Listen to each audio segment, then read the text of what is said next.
கஷ்டப்பட்டு உழைச்சிட்டு இருக்கீங்க. சம்பளம் வருது, சேமிப்பும் இருக்கு. ஆனா இன்னும் இது நம்ம சொந்த வீடுன்னு சொல்ற நாள் மட்டும் வரலையா? வீடு வாங்க நினைச்ச ஒரு தடவையும் ஏதாவது ஒரு தடை. அட்வான்ஸ் கொடுத்ததுக்கு அப்புறம் பிரச்சனை. லோன் அப்ரூவ் ஆனதுக்கு அப்புறம் கேன்சல். ரெஜிஸ்ட்ரேஷனுக்கு முன்னாடி தடங்கல். நம்ம பார்த்த வீடு இன்னொருத்தருக்கு கைமாறுது. இப்படி ஒரு முறை 2 முறை இல்ல. திரும்ப திரும்ப நடக்குதா? அப்படின்னா இந்த வீடியோவை ஒரு நிமிஷம் கூட ஸ்கிப் பண்ணாதீங்க. ஏன்னா சொந்த வீடு அமையறதுக்கு தேவையான பணம் மட்டும் இருந்தா பத்தாது. அதுக்கு நம்ம ஜாதகத்துல பாவ கிரக கொடுப்பினைகளும் ரொம்ப முக்கியம். அதை தான் இந்த வீடியோல பார்க்க போறோம். அனைவருக்கும் வணக்கம். நான் ஜோதிட ரத்னா டாக்டர் ஹேமலதா ஜெயபாலன், உயர்கணித சார ஜோதிடர். வீடுன்றது வெறும் சிமெண்ட்டும் செங்கலும் இல்ல. ஒரு மனுஷனுக்கு வீடுன்றது பாதுகாப்பு, நம்ம முன்னோர்களோட ஆசீர்வாதம், குழந்தைங்களோட சிரிப்பு, குடும்பத்தோட மகிழ்ச்சி, நிம்மதியான தூக்கம். இது நம்ம வீடுன்னு சொல்ற பெருமை. அதனாலதான் வீடு வாங்குற கனவு உடையும் போது மனசும் சேர்ந்து உடைஞ்சு போகுது. சிலருக்கு பிளான் பண்ணாம திடீர்னு வீடு அமைஞ்சிருது. அதே ஒரு சிலருக்கு எவ்வளவுதான் போராடினாலும் நிறைய தடங்கல்களும் பிரச்சனைகளும் வருது. இதுக்கெல்லாம் என்ன காரணம்னு ஒரு ஜாதக ஆய்வு மூலமா இப்ப பார்க்கலாம். இந்த ஜாதகருக்கு 57 வயசு 3 மாசம் ஆகுது. இவர் பிறந்த தேதி 3/4/1969 வியாழக்கிழமை பிறந்திருக்கார். இவரோட பிறந்த நேரம் 4:35 காலையில. இது ஆளுங்கிரகங்கள் மூலமா நேர திருத்தம் பண்ணதுல 4:36 கிடைச்சிருக்கு. இவர் பிறந்த திதி பிரதமை தேய்பிரை திதி, நட்சத்திரம் ஹஸ்தம் 4ஆம் பாதம், ராசி கன்னி ராசி, லக்னம் கும்ப லக்னம். இவர் பிறந்தப்ப இருந்த தசை சந்திர தசை, இப்போ சனி தசை, ராகு புத்தி போயிட்டு இருக்கு. இவர் ஜாதகம் பார்க்க வந்ததுக்கான காரணம், பல வருடங்களா சொந்த வீடு பார்த்துக்கிட்டே இருக்காரு.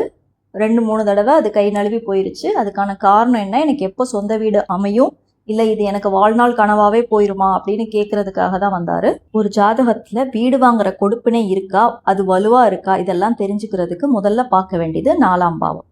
அதுக்கப்புறமா அதுக்கான கிரகங்கள், அதுக்கும் பின்னாடி காலகட்டங்கள், அதாவது தசாபுத்தி, இதையெல்லாம் ஒன்னொன்னா நம்ம ஆராய்ச்சி பண்ணணும். அதுக்கும் மேல லக்ன கொடுப்பினை, 9ஆம் பாவ கொடுப்பினை, இதையும் சேர்த்து பார்க்கணும். உயர்கணித கேபி சார ஜோதிட முறைப்படி ஒரு பாவம் தன்னுடைய பாவத்துக்கு 8-12ஆம் பாவங்களை தொடர்பு கொண்டாலும், லக்ன பாவத்திற்கு 8-12 பாவங்களை தொடர்பு கொண்டாலும் அந்த கொடுப்பினையை ஜாதகரால் அனுபவிக்க முடியாது. இவரோட ஜாதகத்துல 4ஆம் பாவம் 3ஆம் பாவத்தை வீரியமா தொடர்பு கொண்டிருக்கு. அதே மாதிரி செவ்வாயும் 3ஆம் பாவத்தை வீரியமா தொடர்பு கொண்டிருக்கு. இதுதான் இவருக்கு வீடு அமையாம ரொம்ப நீண்ட காலங்களா இழுத்தடிச்சிட்டு இருக்கிறதுக்கு முக்கிய காரணம். அது போக சுக்கிரனும், வீட்டுக்கு அதிபதியான சுக்கிரனும் 12ஆம் பாவ தொடர்பு இருக்கு. இதெல்லாமே சேர்ந்துதான் இவருக்கு நிறைய தடங்கல்களையும் மன உளைச்சல்களையும் கொடுத்துருக்கு. லக்ன பாவ தொடர்பு 3-6-9, 3ஆம் பாவம்ன்றது 4ஆம் பாவத்தை கடுமையா எதிர்க்கும்.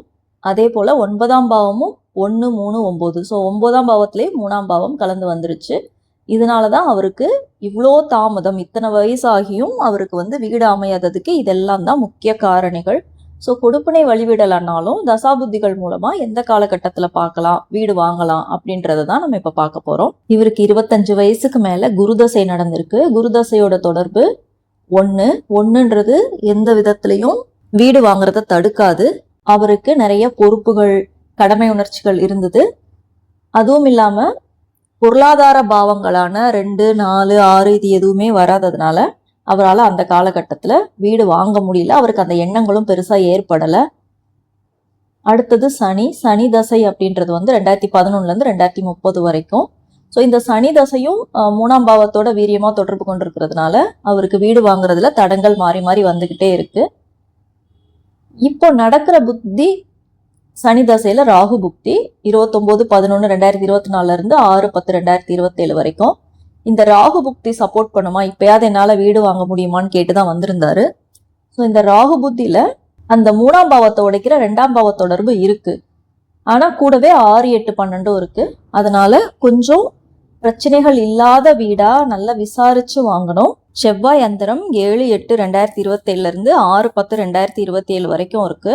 இந்த காலகட்டத்தை யூஸ் பண்ணிக்கலாம். ஏன்னா செவ்வாய் என்னதான் 3-6-9 தொடர்பு பெற்றிருந்தாலும் மூலபாவத்துல 4ஆம் பாவம் 10ஆம் பாவங்கள்லாம் இருக்கு.